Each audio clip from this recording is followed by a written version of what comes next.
As the final villain of Bleach, Yhwach exploded onto the scene back in 2012, making a huge splash alongside the Vandenreich and his Sternritter in their mission to destroy the Soul Society, effectively rewriting what it meant to be the main villain of Bleach after we'd spent so much time with Aizen over the years past. And for a time, things seemed pretty great. Yhwach was a truly refreshing presence within the Bleach manga, accelerating the events of the story in a way that felt completely unprecedented. Unlike Aizen, who schemed and pulled the strings from the shadows for a large part of his tenure as main villain, which, by the way, I loved, Yhwach was headstrong, a warlord who hailed from a time of brutality and bloodshed, and that could be tangibly felt on the page. Within just 3 volumes of his first appearance, Yhwach was engaging Ichigo himself in savage hand-to-hand combat, and it was clear that he wasn't afraid of getting his hands dirty and fighting on the front lines. To put it bluntly, Yhwach was a man of action, and that felt a far cry from what we'd come to know and expect, certainly so early into an arc. But at some point along the way, the wheels began to fall off. Over the years, I've come to see Yhwach as a highly ambitious character on Kubo's part. Considering he is only introduced at the start of the very final arc, there was an awful lot that needed to be done to make this guy work, both moving forward in the narrative, but also retroactively as well. And by the end of the 1000-Year Blood War arc in the manga, it certainly felt like Yhwach had lost his way as the main villain, mired by a lack of context, consistency, and overall coherence. And so the 1000-Year Blood War Arc anime presented Bleach with a unique opportunity to solve many of the biggest problems plaguing the series' final boss. And those of you who've watched both my episode live reactions and in-depth spoiler reviews will know that I've kept a keen eye on the anime's portrayal of Yhwach and how it's differed from the source material, specifically pointing out areas where they've seemingly improved or outright fixed the character in ways that really matter. And yet, with only one core left to go, perhaps the last biggest hurdle still lies ahead: the ending. So today, I wanted to look at how and if the 1000-Year Blood War Arc anime has succeeded in fixing the problems with Yhwach born out of the manga, and if so, what does the final core need to do to stick the landing with the Quincy King? Has it managed to fix many of this character's biggest problems? Let's take a look. And remember guys, before we get started, that if you enjoyed today's video and you want to see more just like this on the channel, then consider hitting subscribe down below.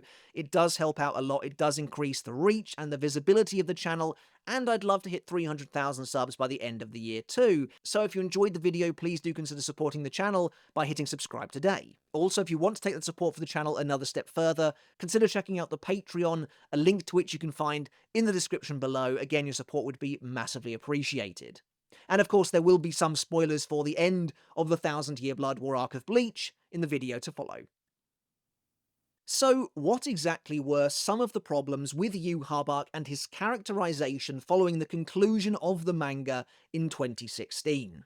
Like I said a moment ago, I think Yhwach was a very ambitious and layered character for Kubo to try and make work in the space of time he had.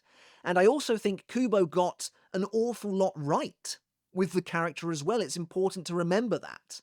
I think Yhwach's foundations are frankly excellent. As a main villain of the series, I love that he comes from a completely different place than Aizen. Aizen wants to be a god, but Yhwach is the closest thing to an actual god in the series, and that's reflected in how his Sternritter follow and worship him, and how he treats his so-called children in return. I love the overtly religious symbolism surrounding the character, the fact that he turns out to be the literal son of God in the Bleach universe, his connection to Ichigo in both Masaki and Zangetsu, his ancient rivalry with not just Yamamoto but Ichibei too. There's a lot going on here, and much of it is good. At the very least, Yhwach is massively compelling on paper. He's a character who ultimately you want to see flourish and you want to see work out on screen. But there are a number of issues with Yhwach, at least in my opinion, that stem from all of this and more. So let's break down what those issues are, and then if and how the anime has managed to do anything about them, because spoiler alert, I think for the most part it has tidied up Yhwach's character immensely, adding more to him without really taking too much away, which is important for this first point. The first major issue surrounding Yhwach is a severe lack of context for the character in general, and I mean this in more ways than one. For starters, Yhwach and the wider Vandenreich literally come out of nowhere for this final arc, and I get it, I can only imagine how difficult it is to fully plot and plan out a decades-long narrative that is serialized weekly. And this is the only problem on this list that can't be solved without retrofitting the character into the continuity, which is what ended up happening. But on top of that, more pressingly I would say, there's a distinct lack of context for everything surrounding Yhwach himself in the present day once the arc begins. The arc is called the 1,000-Year Blood War arc, and yet in the manga, we never see that original battle that took place 1,000 years ago. We have very little to no idea what it was about, how it unfolded, who was involved, how or why Yamamoto failed to kill Yhwach, and what happened in the aftermath. There's absolutely nothing to go on. The duel between Yamamoto and Royd should have been a vehicle, a conduit for this backstory, but it never happened in the manga. We don't really know why Yhwach wanted to invade the Soul Society, and we have no idea what kind of relationship the Yhwach of the past had with characters like Yamamoto and Ichibei, who he explicitly knows in the story. But there's more. When I say Yhwach was an ambitious and likely difficult character for Kubo, I think it shows through in the narrative. Kubo has a funny habit of introducing a new concept for Yhwach and then moving on without ever providing full context or even explaining it in some cases. For example, early in the arc, it's revealed that Yhwach was a sealed Quincy King, and there's an entire hymn to go along with it, but the contents of the Kaiser Gesang are never really explained. How and why was Yhwach sealed? What does that even mean, and how does it relate to his defeat at Yamamoto's hands 1,000 years ago? But we never find out. Instead, we move on to our next concept. In the chapter titled God Like You, it is revealed that Yhwach needs to keep reabsorbing the distributed portions of his soul in order to prevent himself from returning to a deaf, blind, and mute state, like he supposedly was as a baby. But again, after the second invasion, this is never brought up again. Hashwolf even goes so far as to imply in this chapter that both Sternritter and Shinigami, who are fighting, are essentially infected with Yhwach's soul simply by coming into contact with someone who has a piece of said soul, and will all be pawns in Yhwach's longevity, but it is never brought up again. Instead, we move quickly on to the next concept. It's revealed that Yhwach is the son of the Soul King, which is a gigantic revelation for the lore. And yet, in the manga, it is never explained. It is never expanded on at all. It's never explained what this really means, how it's possible considering what we know of Reo, what this makes Yhwach biologically, how he was a baby, and yet is the son of a million-year-old god, how he's apparently only been alive for 1,200 years, and yet is the supposed first Quincy, whose blood runs through all of their veins. Even concepts adjacent to Yhwach feel like they are missing in vital context. Awesome ideas like Auswählen are inconsistent and all over the place in the manga. From Uryu's survival never being explained, to some characters dying immediately when struck by the holy light like Robert, while others survive, like Basby and Nanana. Even the in-universe explanations don't really work, with Basby himself telling Hashwolf that those who were struck by the light lost their lives, conveniently forgetting that he himself was fully hit by the Owl's Valen. This lack of context, this lack of historical context, is, I would say, ultimately the biggest issue with Yhwach Arc in my opinion. So, lack of context is one thing, but again, if you've been keeping up with my episode reactions and reviews, you'll know one of my most recurring sticking points with Yhwach Arc's character was a complete lack of motive for what he was trying to do. I mean, what was he trying to do? In the manga, we really had no idea whatsoever beyond a very vague, existential desire to destroy all three worlds of Bleach: the Soul Society, Waco Mundo, and the world of the living, but absolutely no reason was ever given for Yhwach Arc's genocidal actions. You know, going into the Thousand-Year Blood War arc, it was widely accepted and anticipated that the reason for the Quincy wanting to take down the Soul Society would be the extermination that occurred 200 years ago. And then it became very quickly apparent that that was going to have basically nothing to do with the events that were unfolding, and no real motive was ever established. Numerous characters commented on the fact that all three worlds were going to be destroyed, from Ichibei to Urahara to Askin to Ichigo to Yhwach Arc himself, but we never really knew why. It all fell kind of flat as a result, and a lack of motive really stems from that previously mentioned overarching lack of context for the character. As a result, Yhwach Arc just seems to want to destroy everything for no real reason, and that's not great when trying to establish both stakes, yes, but also an emotional narrative through line. A reason to be invested in this war beyond the superficial, just wanting to see the characters fight. It didn't help that Kubo introduced a motive for Yhwach Arc in the very final chapter of Bleach, arbitrarily revealing that Yhwach Arc seemingly wanted to remove the fear of death from the world by essentially eradicating the cycle of rebirth, with Yhwach Arc even admonishing Ichigo for preventing him from allowing that to happen, telling Ichigo that the people of the universe will continue to go on living in fear of death for the rest of their lives. As if Ichigo was somehow supposed to know that this was what Yhwach Arc wanted in the first place.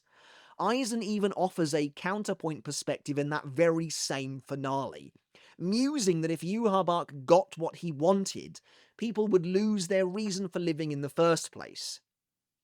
It all makes sense, I guess, but it comes right at the end of the story. The battle is already over. To make matters worse, this idea of removing the fear of death from people was utterly antithetical to the Yhwach Arc who had been presented so far in the manga. A man who not only clearly didn't value any life beyond his own, but brutally murdered his own soldiers and supposed children at any point he deemed it necessary, believing that those beneath him existed specifically for him, and that their lives were his to do with as he pleased on a whim. So not only is Yhwach Arc's motive kept from us for the entire arc, but when it finally does come, it doesn't really make any sense. And this leads me to my next issue. Yhwach Arc suffers from inconsistent direction throughout the arc, and I think again this stems from Kubo struggling to stay on top of a character who was ballooning in ambition and complexity and a difficulty to make work.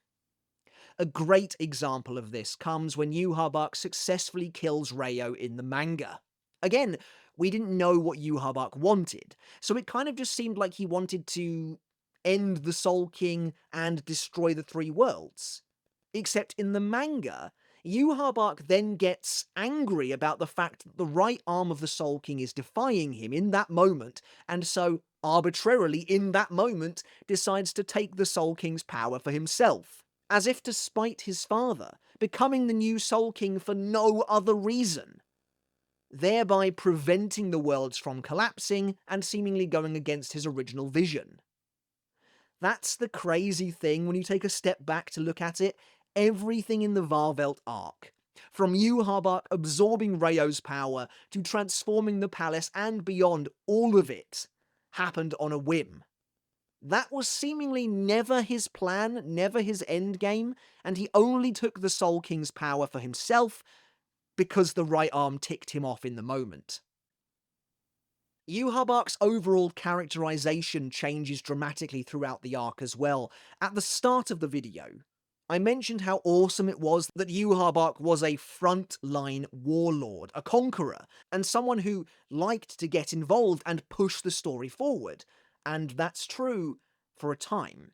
Once Yhwach Arc awakens the power of the Almighty, which is another can of worms that we don't really need to open in this video, he changes dramatically, now spouting near nonsensical dialogue about his eyes, about seeing the future, about Ichigo's blood, and effectively turning into a mini aizen, trying to spin that everything has been in the palm of his hand, and that every battle Ichigo has fought to date has been for him.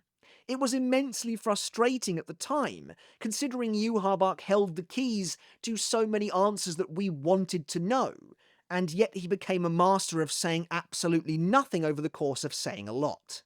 Then, by the time he absorbs Ryo's power, Yhwach Arc changes once again, and we lose sight of that ferocious warlord completely. Now he spends the remaining 60-odd chapters simply sitting in his throne, barely even getting up to fight, and we lose a lot of what made the character really cool beneath a mess of jet black energy waves. And then finally there's of course the character's ending, the still silver arrow, that robs Yhwach Arc of all of his powers, thus allowing Ichigo to kill him once and for all. Now, unlike a lot of people, I don't personally have a real issue with the still silver arrow. You could argue that it does come out of nowhere, and to some extent that's true, but at least it's both connected to both the Ausvalen and to Uryu and his father.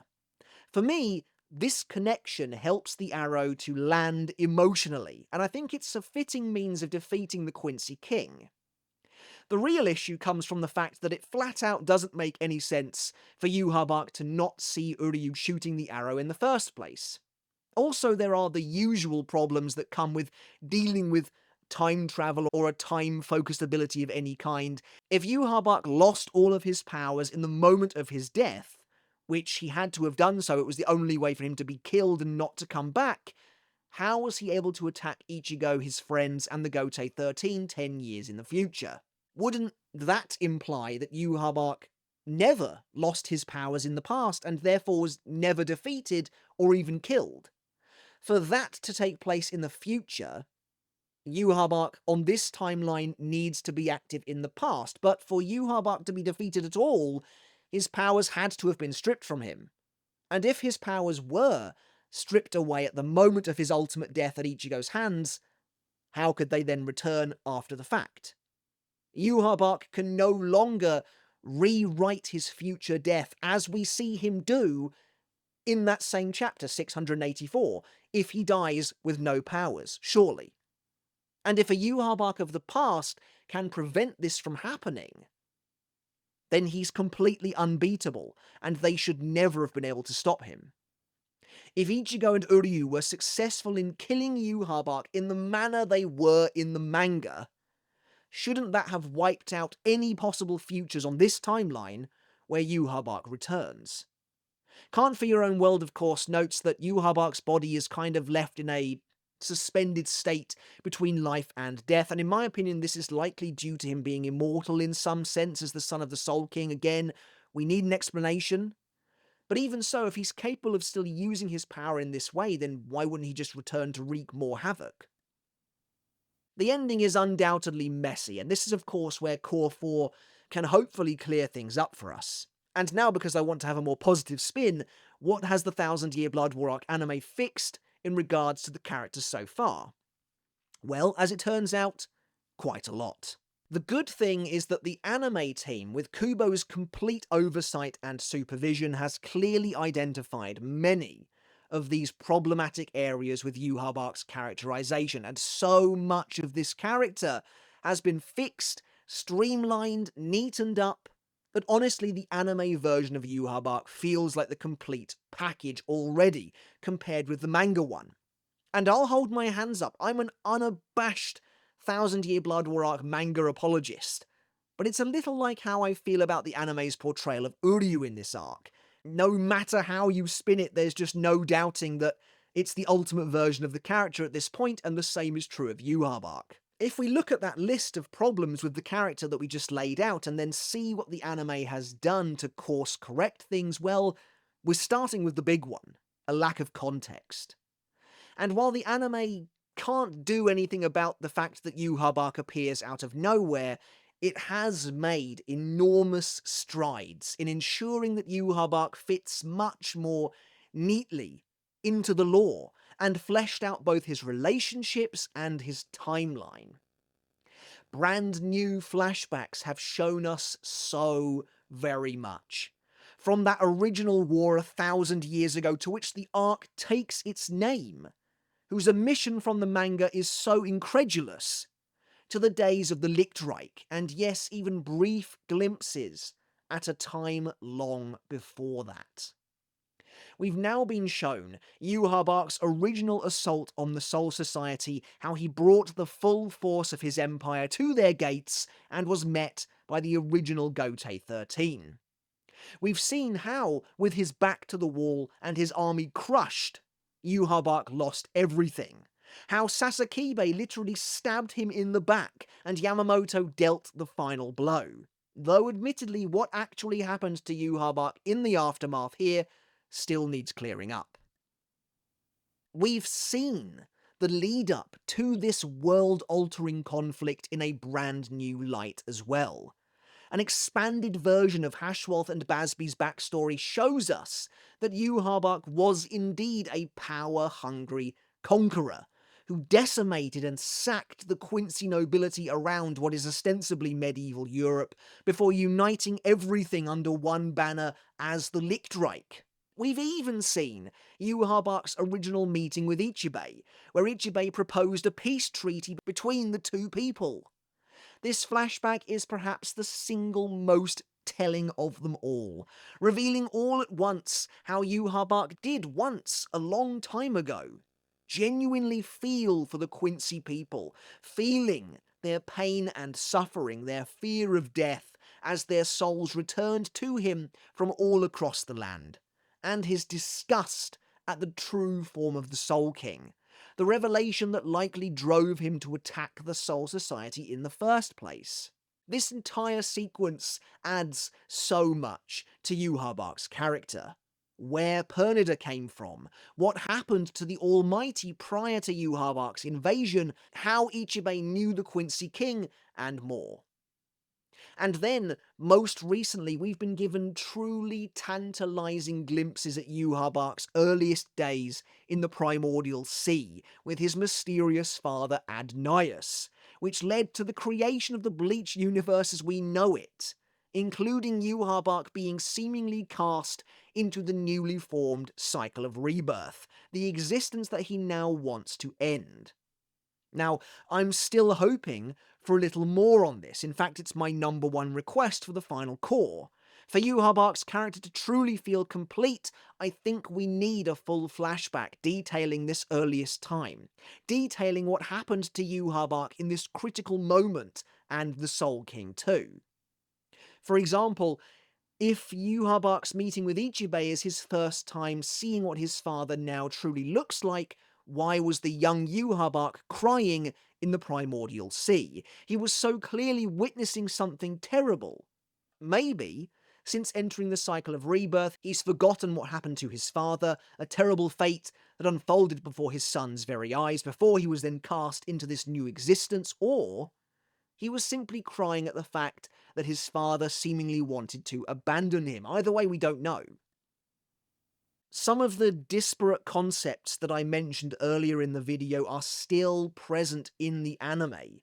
Yhwach being the son of Reo and the Kaiser Gesang, but both have either been given more context or are clearly being worked on, such as Yhwach's relationship with his father, as I just mentioned, and why Uryu survived the Owl's Valen, with the latter in particular clearly going to play a big role in the final Cour. The concept that's been amended the most by far, however, is the idea that Yhwach needs to continue to reabsorb souls lest he revert to a helpless state.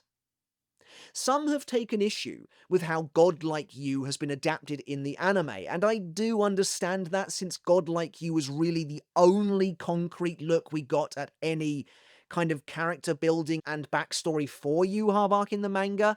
But at the same time, this entire section has been streamlined heavily, with what feels to me like some of the more problematic points being stripped out completely.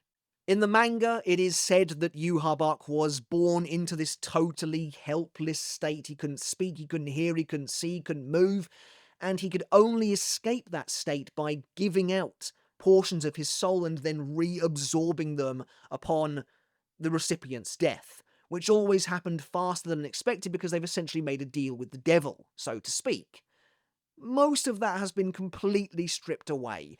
The idea that Yhwach was even born into this helpless state has been completely omitted from the anime entirely. Now, in the anime, it is as simple as every single time someone who has been given a portion of Yhwach's soul, so a Sternritter, the notion of Shinigami being involved or somehow infected or something like that is completely omitted, thankfully. That portion of their soul returns to Yhwach upon the Sternritter's death and empowers him. That's it. That's all it ever should have been. Now, interestingly, Hashwolf does tell Uryu something important regarding the nature of Yhwach, regarding why he needs to continue to reabsorb souls, but the anime, for whatever reason, doesn't let us hear it just yet, and I imagine it might play into Uryu's ultimate role somehow. But again, all of this helps to build a much more stable and streamlined overarching narrative for Yhwach. The once controversial execution of Kangdu and BG9, while still annoying from the perspective of wanting to see more from those characters, actually makes sense now, as Hashwolf flat out tells Uryu that Yhwach's goal was never the Soul Society, and he decides who or what is needed to take on the palace, essentially. That is his ultimate goal. And so Kangdu and BG9, they weren't necessary. So he's happy for them to be killed, as he will then take their souls back and become stronger as a result, ready to fight the palace. You could argue that we should be showing and not telling, but the minutiae of what's going on in the 1,000-Year Blood War arc, frankly, always needed to be tidied up, and I don't really care how they do it, so long as they do it, and they are doing. And that leads me nicely to the next huge improvement the anime has made for this character, Yhwach's motivation. The anime clearly identified this as a massive point of contention, as Yhwach quite literally spells out his ultimate goal for us in episode 28, thankfully. As Ichigo and the others arrive to try and stop him from killing Ryo, Yhwach tells them straight up that he will kill his father and create a new world. And this is backed up by brand new concepts smartly introduced by the anime. The anime shows us the world that Yhwach came from, and shows us just how this new world, created by Ryo, has forsaken the Quincy entirely, leading to Yhwach experiencing and knowing their suffering, cleverly integrating the fact that their method of killing hollows, their way of life, disrupts the balance into the overall story, as though they are not meant to belong, with even characters like Senjumaru being actively racist against them because they don't fit. Implying that for some reason, when remaking the universe, the Soul King made it so the Quincy no longer work with the established balance. And so now Yhwach wants to rewrite that perceived wrong. The Shinigami are of course very happy with maintaining the status quo, of course they are. But Yhwach now supposedly speaks for his slighted people. And so Yhwach's new motivation is complex, multi-layered, and interesting, stemming from both a desire to free his father from the endless humiliation he now suffers as essentially the Soul Society's puppet, but also an anger and frustration at the path and Naya seemingly chose inexplicably all those years ago. Interestingly, the fact that Yhwach's motivation seems to stem from a choice his father apparently willingly made does seem to greatly contradict what we learned in Can't Fear Your Own World, and that's another reason why we desperately need that final, full Soul King flashback as the last piece of the puzzle. So many tiny details have been added to help everything flow better, to make it all make sense more, to make it all make sense better. From Yoruichi commenting that no, Reio is still alive when they find him with a sword in his chest, which just makes it make more sense that Ichigo tries to then remove the sword, to Yhwach's own blood and Reiatsu flowing through his blade, commanding Ichigo to kill the Soul King himself, due to Yhwach's own resentment towards his father, and wanting to achieve his ultimate goal. It now all makes sense. Whereas in the manga, we had no idea why the Quincy blood in Ichigo's veins wouldn't allow the Soul King to live. It was just another arbitrary thing that Yhwach said, with no explanation. Look, if you want to really feel the effects of the changes made to Yhwach's character, look no further than the sequence of killing Reio. This is where those changes coalesce and are felt in a huge way. This is where the anime streamlines the story, prunes the unnecessary and messy parts, and just makes it work. For example, and to tie this into the next point of inconsistent direction, completely gone, eradicated is the idea of Yhwach taking his father's power on a whim. Just randomly being like, actually, I've decided to upend my entire plan and take Reio's power for my own just because this hand annoyed me. No, now it was always the plan, because that makes sense. Yhwach needs the power of the Soul King to actively create his new Quincy nation, a world that is made for the Quincy rather than one that rejects them. This also goes away to explaining why these zealots follow him and why they are willing to die for his plan too. When Yhwach faces off with Mimihagi in the anime, he doesn't decide to suddenly take its power because it's annoyed him. No, it's the last line of defense, which he destroys before then absorbing Reio himself. There's no question about it. In this version of the story, this was always the plan. And it adds another nice layer of conflict to everything that's going on. Is Yhwach right in what he's trying to do? No. But is he coming from a place of nobility? Perhaps. Because it's absolutely an irrefutable truth that the Quincy and the way they work, their way of life, does not fit with the current cycle of rebirth. Is Yhwach right to want to build a new world where they can fit in? Because the cycle of rebirth no longer exists? Maybe? But is he wrong to destroy everything else, including billions of innocent, unknowing beings, to fit his agenda? Of course he's wrong. And that's what now makes him a compelling and interesting villain. There are now two sides to this complex story. Are the Shinigami in the right for wanting to maintain the status quo? Well, for the sake of the worlds, yeah, I guess they are. But are they wrong for doing it and excluding the Quincy? Perhaps. Was the Soul King wrong for excluding the Quincy in the first place? Again, perhaps. But we crucially don't know why he seemingly made this choice.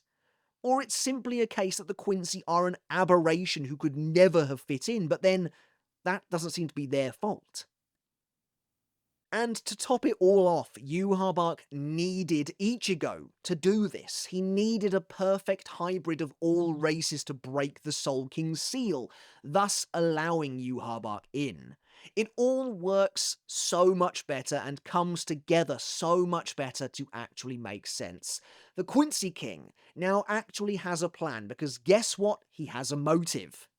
It no longer feels like we're kind of making this up as we go along. No, Kubo has been given the chance to right the ship, so to speak, and has given Yhwach a clear through line. Going into the final battle, going into the final Cour, We know exactly what the Quincy King is trying to do, why he's trying to do it, and so the stakes are set.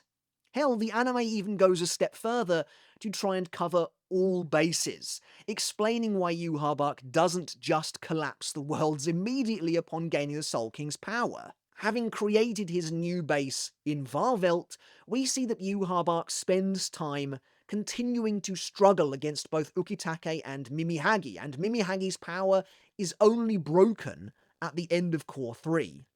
Meaning, as of Core 4, we really are in a race against time now. There's no longer anything standing in Yhwach's way. But it also achieves something else. It also goes some way to fix another point I brought up at the start of this video, which is that Yhwach, as of the Varvel arc, does absolutely nothing but just sit in his throne. While that's technically still true in the anime, he is actually doing something. He is trying to break through the combined power of Mimihagi and Ukitake, and he eventually succeeds in doing so, which is cool. It honestly makes me wonder if he'll even return to the Seirete at the end like he does in the manga. I'm sure he will, because we need to involve Aizen somehow in the final battle, but from what I can tell, there's now no real reason for him to do so. Aside from leaving Ichigo behind, I guess, but Ichigo makes it there pretty easily anyway. So, as we come to the end of this video, what does Core 4 still need to do to ensure that Yhwach's character sticks the landing, ends on a high note deserving of the work they've really put in so far?